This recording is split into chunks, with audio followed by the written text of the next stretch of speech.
Samedi 25 mai 2024, bienvenue à l'heure de la moisson. Ouvrier de la moisson, ne te décourage pas, car il y aura un salaire pour ton œuvre. Ouvrier de la moisson, ne te décourage pas, car il y aura un salaire pour ton œuvre. Ne laisse pas tes mains s'affaiblir, ne laisse pas ton cœur s'endormir. Il y aura un salaire pour ton œuvre, ouvrier.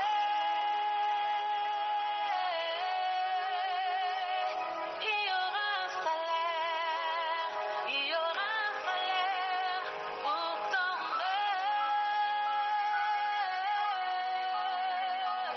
Il y aura un salaire pour ton œuvre. Gloire à Dieu le Père, le Dieu d'amour. Gloire au Seigneur Jésus-Christ, le roi des rois. Gloire au Saint-Esprit, le chef de la mission Dei, l'Esprit de gloire.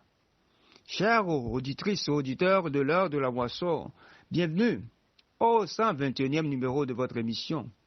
Comme promis, nous introduisons le 10e thème. Il est intitulé « Envoie-moi Marc ».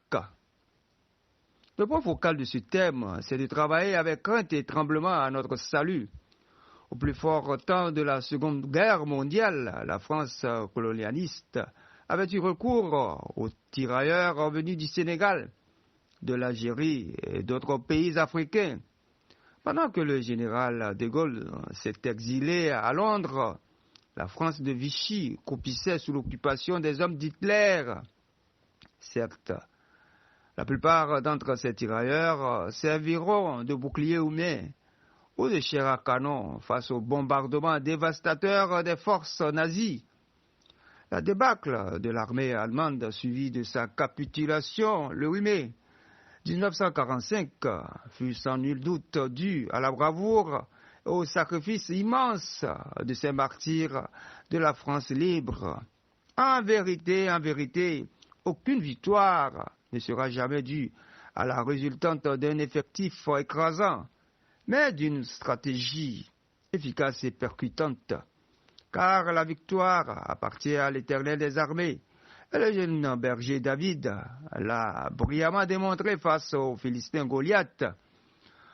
Lors de sa deuxième et dernière incarcération à Rome, l'apôtre Paul eut recours à Marc, son ancien compagnon d'armes. Et grâce au lien très fraternel entre son fils spirituel Timothée et Marc, le cousin de son ancien mentor Barnabas, les vœux du cœur de Paul seront exaucés. Lisons dans 2 Timothée au chapitre 4, le verset 11. Là, il est écrit « Luc seul est avec moi. Prends Marc et amène-le avec toi, car il m'est utile pour le ministère. » Oh, miséricorde insondable! Plus qu'un autre, la seconde lettre de Paul adressée à Timothée démontrait l'urgence de la réquisition de Marc. Mon frère, ma sœur, quel que soit notre appel, notre ancienneté dans l'œuvre du ministère, quelle que soit notre renommée et l'onction du Saint-Esprit qui repose sur notre vie, nous avons besoin d'œuvrer dans la main d'association. Aussi, un adage dit, un seul arbre ne fait pas la forêt. De même, une hirondelle ne fait pas le printemps. En vérité, c'est ensemble que nous pousserons la barque sur les eaux. Et s'il n'y a pas de barque à louer, nous aurons alors besoin de celle de Simon, Jean et Jacques, ces pécheurs qui furent considérés plus tard comme les colonnes de l'Église primitive. Nous allons aborder 2 sous-thèmes, à savoir l'impactation des pères et des mentors d'une part, et d'autre part, la stature parfaite de Christ. Pour ce faire, nous allons nous ressourcer dans 5 oasis spirituelles. En prenant notre envol comme des aigles royaux, nous allons faire notre première escale à Damas auprès du disciple Ananias. La seconde escale nous amènera à Antioche, là où les disciples furent appelés pour la première fois chrétiens. Ensuite, nous descendrons à Césarée, auprès de l'évangéliste Philippe. La quatrième escale nous conduira à Babylone, auprès du prophète Daniel. Enfin, nous traverserons une fois encore la frontière d'Israël pour le pays des pharaons, plus exactement à Gozen, auprès du patriarche Jacob. Chers auditrices et auditeurs de l'heure de la moisson, la recherche permanente de la paix par le Conseil de sécurité des Nations Unies, ONU, le Conseil de sécurité de l'Union africaine lui a, entre autres, fait l'objet des sommes faramineuses dépensées pour la mobilisation des contingents militaires afin de ramener un semblant de paix en divers endroits stratégiques dans le monde. Aujourd'hui, la sécurité des superstars, des célébrités, des richissimes hommes et femmes d'affaires, des sportifs de haut niveau, tels que le footballeur argentin Lionel Messi ou l'ancien basketteur afro-américain Michael Jordan, lequel est considéré comme le plus riche sportif de tous les temps, est une affaire de gros sous. Les dépenses qui se chiffrent en millions de dollars chaque année permettent aux agences de sécurité de se perfectionner davantage et surtout de valoriser ce métier à tout risque. Cependant, la vie de ces sommités, des chefs d'État, des monarques, voire des têtes couronnées, ne tient qu'à un fil.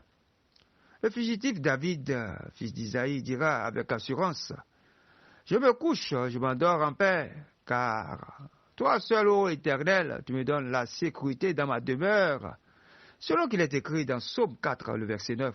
« Ô Dieu Tout-Puissant !» Chers auditrices et auditeurs de l'heure de la moisson, peut-être tu me diras sur un ton agressif: « Il n'y a pas de sot métier, pourvu qu'il nourrisse son homme. » N'est-ce pas le salaire colossal et les avantages matériels qui poussent plusieurs à exercer ce métier? Mon ami, sache que le souffle de vie qui est en l'homme est un don de Dieu. Dès l'instant où cette créature en l'âme, ce souffle retourne à son Créateur. Quant aux enfants de Dieu qui ont été sauvés par grâce, puis scellés du Saint-Esprit qui est le gage de leur héritage pour le jour de leur rédemption, ils rendent leur esprit au Père Céleste après leur mort. En vérité, il est réservé aux hommes de mourir une fois, après quoi vient le jugement. La triste réalité est que Dieu amènera en jugement toute œuvre, bonne ou mauvaise. Hébreux, au chapitre 9, le verset 27, puis 2 Timothée au chapitre 4, le verset 8. En effet, le rémunérateur de notre foi en Jésus-Christ accomplira à notre égard sa promesse de la vie éternelle. Hélas, la tragique mort de feu John Fitzgerald Kennedy, de l'autre côté de l'Atlantique, au pays de l'oncle Sam, l'arrestation et l'exécution macabre de Saddam Hussein.